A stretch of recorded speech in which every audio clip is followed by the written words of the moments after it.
বানারীপাড়ায় পুলিশের অভিযানে গাঁজার গাছ সহ মাদক ব্যবসায়ীকে গ্রেফতার। বিস্তারিত থাকছে জাকির হোসেনের প্রতিবেদনে।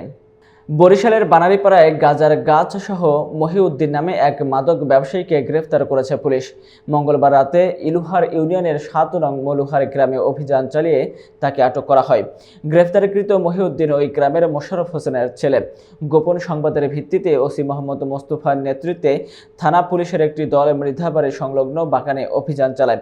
এ সময় ৪ ফুট উচ্চতার একটি গাঁজার গাছ উদ্ধার করা হয় এবং মহিউদ্দিনকে গ্রেফতার করা হয়। ওসি মোহাম্মদ মোস্তফা জানান, গ্রেফতারকৃত মহিউদ্দিনকে জেল হাজতে পাঠানো হয়েছে।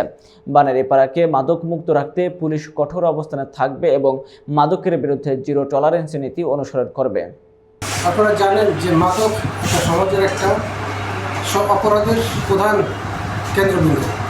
এই মাদকের বিরুদ্ধে আমাদের বানারীপাড়া থানা পুলিশ সর্বদা সচেষ্ট এবং এটা দমনের ক্ষেত্রে আমরা সর্বদা বদ্ধপরিকর।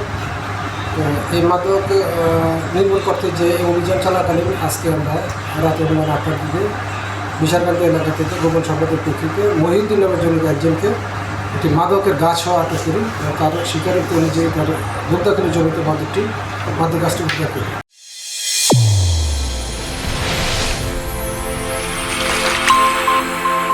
চ্যানেল A1 হৃদয়ের স্পন্দন।